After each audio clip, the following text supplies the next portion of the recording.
Hey guys, welcome to success Dilip. मैं दिलीप कुमार, स्वागत है आपका इस वीडियो में। तो दोस्तों, बहुत बड़ी खुशखबरी निकल के आ चुकी है। सेल से वैकेंसीज आउट की गई है, परमानेंट जॉब्स की vacancies. Steel authority of India limited की division Bhilai steel plant BSP से परमानेंट जॉब्स की रिक्रूटमेंट आउट की गई यार। Totally ITI diploma degree student के लिए ग्रेट अपॉर्चुनिटी है। अच्छी खासी वैकेंसीज है। ओसीटी एंड एसीटीटी की सबके लिए वैकेंसीज निकाली गई है। तो चलिए डिटेल नोटिफिकेशन वाइज चर्चा कर लेते हैं कि कौन कौन से लोग एलिजिबल हैं अप्लाई करने के लिए। Eligibility condition, selection process, application process, A to Z process बताऊंगा, तो वीडियोस को ध्यान से देखना। एक बहुत बड़ी अपॉर्चुनिटी जो है सेल आपको फिर से देख चुकी है। चलिए स्टार्ट करते हैं।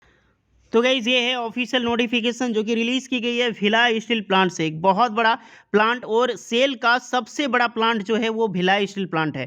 तो चलिए यहाँ पर कितनी वैकेंसीज निकाली गई, कौन कौन सी पोस्ट पर, सब कुछ यहाँ पर डिटेल में चर्चा करने वाले हैं। सबसे पहले वैकेंसीज है यार सीनियर कंसल्टेंट्स की, जो कि E4 ग्रेड में आता है, जहाँ पर consultants cardiology and neuro surgeries के लिए निकाली गई है। उसके बाद आ जाते हैं कंसल्टेंट्स में E3 ग्रेड में, जहाँ पर सीनियर मेडिकल ऑफिसर्स की रिक्रूटमेंट है। वेरियस डिसिप्लिन में आप देख सकते हैं, ऑर्थोपेडिक्स में, जनरल सर्जरी, फिजियोथेरेपी, ईएनटी या फिर ट्रांसफ्यूजन मेडिसिन में, जिसे आप देख सकते हैं अगर आपके पास एलिजिबल है। उसके बाद मेडिकल ऑफिसर्स में रिक्रूटमेंट है। अब आ जाते हैं मैनेजर्स में वैकेंसी, जिसे हम अच्छी अपॉर्चुनिटी मानते हैं मैनेजर्स की वैकेंसीज के लिए। डिसिप्लिन यहाँ पर रहने वाला है मैनेजर्स में, देख सकते हैं हाइड्रोलिक्स में है, मेंटेनेंस एंड यूटिलिटीज़ में। उसके बाद यहाँ पे पावर इंजीनियरिंग मेंटेनेंस में निकाली गई है। मैकेनिकल बार एंड रोड मिल में वैकेंसीज है। उसके बाद इलेक्ट्रिकल बार एंड रोड मिल में वैकेंसीज है। नेक्स्ट वैकेंसी है डिप्टी मैनेजर E2 ग्रेड वालों के लिए, जहां पर डिप्टी मैनेजर्स में फॉर माइनिंग के लिए एंड जियोलॉजिस्ट के लिए रिक्रूटमेंट है एक एक पोस्ट पर। नेक्स्ट वैकेंसीज है असिस्टेंट मैनेजर BOE में, टोटल 12 पोस्ट है, अच्छी खासी वैकेंसीज है। असिस्टेंट मैनेजर फॉर सेफ्टी में लिए 10 वैकेंसी है। याद रखना E ग्रेड 1, ये ग्रेड जरूर याद रखना, E ग्रेड 1 के लिए। उसके बाद है पोस्ट S3 और S1 ग्रेड। अब जितने भी कैंडिडेट एलिजिबल हैं ये पोस्टें ध्यान से सुनना, S3 और S1 ग्रेड के लिए। यहाँ पर सबसे पहले वैकेंसी माइंस फॉरमैन की वैकेंसी टोटल 16 पोस्ट पर है। उसके बाद सर्वेयर की वैकेंसी टोटल 4 है। देन आपको मिल जाएगी ऑपरेटर कम टेक्नीशियन, जो कि इलेक्ट्रिकल सुपरवाइजर के लिए टोटल 8 पोस्ट पर है। तो 8 पोस्ट पर है, वैकेंसी जैसी भी हो अप्लाई करना, अच्छी वैकेंसीज है। माइनिंग मैट की पोस्ट है टोटल 17 पोस्ट पर, तो ये अच्छी खासी रिक्रूटमेंट है, 17 है वैकेंसीज। ब्लास्टर में वैकेंसीज भी 17 निकाली गई है। उसके बाद आ जाता है ऑपरेटर कम टेक्नीशियन बॉयलर ऑपरेशन में। यार बहुत ज़्यादा वैकेंसीज है बॉयलर वालों के लिए, 43 वैकेंसीज रिलीज की गई है यार, 43 वो भी बॉयलर के लिए। इसीलिए मैं बोलता हूँ ना, ये बॉयलर ऑपरेशंस में ना ट्रेड जो ब्रांच है वो काफ़ी ज़्यादा आजकल पॉपुलर होने लगा है। उसके बाद अटेंडेंट कम टेक्नीशियन बॉयलर ऑपरेशंस में, इसमें भी 23 वैकेंसीज है। तो ये सब ब्रांच वाले बाजी मार लेंगे यार, बहुत अच्छी खासी वैकेंसीज है। अब नेक्स्ट वैकेंसी यहाँ पर आप देख सकते हैं, जो कि ऑपरेटर टेक्नीशियन बॉयलर ऑपरेशंस के लिए यहाँ पर कैटेगरी वाइज डिवाइड की गई है, वो देख लेना। नेक्स्ट वैकेंसी जो ITI वालों के लिए एंड डिप्लोमास के लिए एलिजिबल है, वो देखना ध्यान से। ऑपरेटर कम टेक्नीशियन ट्रेनी S3 ग्रेड वालों के लिए, जिसमें से मेटलर्जी के लिए टोटल 9 पोस्ट है, मैकेनिकल के लिए टोटल 4 है, इलेक्ट्रिकल के लिए टोटल 4 है, इंस्ट्रूमेंटेशन के लिए 4 है और केमिकल के लिए 3 है। जो कि यहाँ पर आप देख सकते हैं, ये रहे आपका diploma students. That is great opportunity अपने ट्रेड एंड ब्रांच के लिए, आप देख सकते हैं। उसके बाद आ जाते हैं ITI स्टूडेंट्स के लिए, ध्यान से देखना। अटेंडेंट कम टेक्नीशियन ट्रेनी S1 ग्रेड में आते हैं आप, जहाँ पर फिटर की वैकेंसी सबसे ज़्यादा है 28 पोस्ट पर, और अच्छी खासी वैकेंसीज है, ज़रूर अप्लाई करना। इलेक्ट्रिशियन की टोटल 15 पोस्ट पर वैकेंसी है, फिटर के मुकाबले कम है लेकिन ये भी वैकेंसीज कम नहीं है। इंस्ट्रूमेंट मैकेनिक के लिए 3 है और इलेक्ट्रॉनिक मैकेनिक के लिए 3 है। हैवी व्हीकल ड्राइवर के लिए टोटल 5 पोस्ट पर वैकेंसीज निकाली गई है। उसके बाद एक पोस्ट निकाली गई जो कि फायर इंजन ड्राइवर के लिए है। ये भी S1 ग्रेड में आते हैं, 4 ओनली। ये पोस्ट सिर्फ मेल के लिए है, 8 पोस्ट पर वैकेंसीज है। अब यहाँ पर ध्यान से देखना, क्योंकि मैं बता रहा हूँ आपकी क्वालिफिकेशंस की। कंसल्टेंट्स के लिए जो भी वैकेंसी है, सीनियर में इस समय डॉक्टरेट की डिग्री होनी चाहिए, अलग अलग, जैसे कि DNB हो गया, जिस भी ब्रांच से निकाली गई है, जिस भी सब्जेक्ट से, उसमें आप देख लेना। मेडिकल ऑफिसर्स के लिए PGs वगैरह की MBBS की डिग्रीज मांगी गई है। अब आ जाते हैं जो कि मैनेजर्स की वैकेंसी है। मैनेजर में आपके पास हाइड्रोलिक्स में बताया था 35 ईयर एज लिमिट है, BTech चाहिए मैकेनिकल इंजीनियरिंग में विद 7 ईयर के पास एक्सपीरियंस के साथ। मैनेजर मैकेनिकल्स में यहाँ पर सेम चीज़ चाहिए, कैट सेकेंड क्लास की आपके पास सर्टिफिकेट मांगी चाहिए, BTech मैकेनिकल डिसिप्लिन। मैकेनिकल्स के लिए यहाँ पर मैकेनिकल डिसिप्लिन मांगी गई है विद 7 ईयर एक्सपीरियंस के साथ। उसके बाद इलेक्ट्रिकल एंड बार में इलेक्ट्रिकल, इलेक्ट्रॉनिक्स, इलेक्ट्रिकल स्किल वाले अप्लाई कर सकते हैं विद 7 ईयर। और डिप्टी माइनिंग इंजीनियर्स के लिए जो वैकेंसी है आपके पास, माइंस में माइनिंग इंजीनियर की की सर्टिफिकेट चाहिए 4 ईयर एक्सपीरियंस के साथ। उसके बाद जोलॉजी में चाहिए, अप्लाई करना चाहते हैं तो मास्टर ऑफ साइंस चाहिए टेक्नोलॉजी यानी कि MSc होना चाहिए आपके पास। इसमें भी 4 साल की एक्सपीरियंस मांगी गई है। असिस्टेंट मैनेजर जो आपका BOE में निकाली गई है, मैकेनिकल या फिर इलेक्ट्रिकल या फिर केमिकल एंड पावर प्लांट दोनों अप्लाई कर सकते हैं। बिल्कुल फ्रेशर अप्लाई कर सकते हो यार, बॉयलर ऑपरेशंस की सर्टिफिकेट होनी चाहिए। असिस्टेंट मैनेजर की यहाँ पर भी BTech चाहिए आपके पास। किसी भी यहाँ पर पीरियड सब्सिडी में 2 ईयर की एक्सपीरियंस मांगी गई है।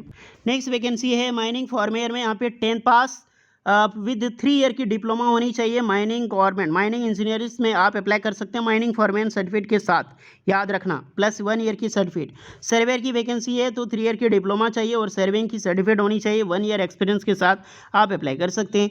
उसके बाद आ जाते हैं अच्छी खासी vacancies for operator come technician trainee, जो इलेक्ट्रिकल ऑपरेटर कम इलेक्ट्रिकल के लिए है। यहाँ पर डिप्लोमा वाले एलिजिबल हैं, इलेक्ट्रिकल इंजीनियरिंग्स वाले। माइनिंग की सर्टिफिकेट जो होनी चाहिए वो चीज़ ज़रूरी है, ये चीज़ आपके पास ध्यान रखना यार क्योंकि, और 1 साल की क्वालिफिकेशन एक्सपीरियंस।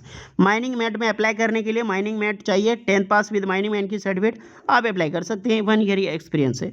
उसके बाद ब्लास्टर की वैकेंसी है, यहाँ पर ब्लास्टर होनी चाहिए, 10 पास विद ब्लास्टर की सर्टिफिकेट प्लस 1 ईयर की एक्सपीरियंस। ऑपरेटर कम टेक्नीशियन ट्रेनी, अब बॉयलर ऑपरेशंस में आ जाते हैं जो कि 30 साल एज लिमिट है। मैट्रिकुलेशन विद 3 ईयर की डिप्लोमा होनी चाहिए। मैकेनिकल, इलेक्ट्रिकल या फिर केमिकल एंड पावर प्लांट में आप अप्लाई कर सकते हैं। फर्स्ट क्लास की बॉयलर अटेंडेंट सर्टिफिकेट, ये सब पोस्ट है ना यार, बहुत बड़ी वैकेंसीज लेकर आती है। अटेंडेंट कम जो बॉयलर ऑपरेशंस में है, यहाँ पर याद रखना बॉयलर ऑपरेशन जो टेक्नीशियन में, अटेंडेंट कम टेक्नीशियन बॉयलर में 10 पास होनी चाहिए और ITI पास आउट ही होनी चाहिए। ITI चाहिए गवर्नमेंट से, रिलेवेंट ट्रेड से ज़रूरी है। एंड सेकेंड क्लास की बॉयलर अटेंडेंट की सर्टिफिकेट होना ज़रूरी है। 28 साल एज लिमिट है, तो ये पोस्ट है ITI वालों के लिए, ये पोस्ट आपके पास डिप्लोमास के लिए। नेक्स्ट वैकेंसी है ऑपरेटर कम टेक्नीशियन ट्रेनीज के लिए, यहाँ पर टोटल 28 पोस्ट है। अप्लाई करने के लिए आपके पास जो भी ब्रांचेस के लिए रिक्रूटमेंट निकाली गई थी उसमें आप अप्लाई कर सकते हैं। लाइक जो भी था 3 ईयर की डिप्लोमा होनी चाहिए और mechanical, metallurgy, chemical, electrical, instrumentation में आपके पास इंजीनियरिंग की डिग्री, डिप्लोमा की डिग्री होनी चाहिए, 28 साल age limit. Next vacancy attendant come technician trainee S1 grade for ITI student, ध्यान देना। यहाँ पर आपकी जो भी ट्रेड थी ITI चाहिए, fitter, electrician, instrument mechanic, electronic mechanic, आप अप्लाई कर सकते हैं। NCVT, SCVT कोई सा भी आपके पास चलेगा। उसके बाद अटेंडेंट कम टेक्नीशियन ट्रेनी जो हैवी व्हीकल ड्राइवर की थी उसमें 10 पास मांगी गई है, प्लस ट्रांसपोर्ट व्हीकल्स का प्लस लाइसेंस होनी चाहिए हैवी मोटर व्हीकल्स का और 1 साल की एक्सपीरियंस।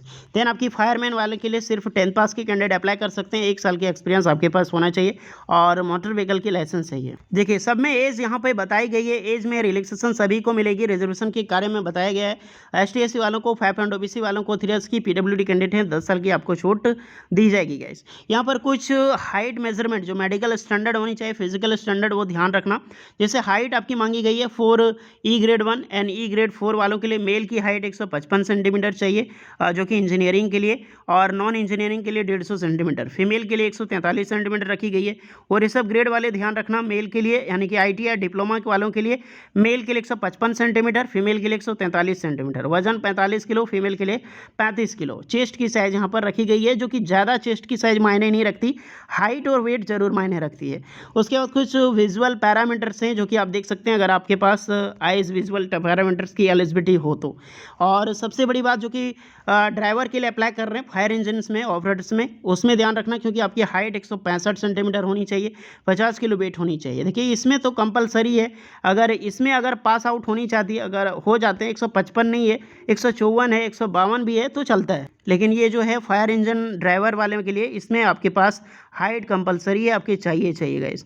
अब इसमें अप्लाई करने के लिए एलिजिबिलिटी बताते हैं कि सबसे पहले सिलेक्शन प्रोसीजर क्या होगा।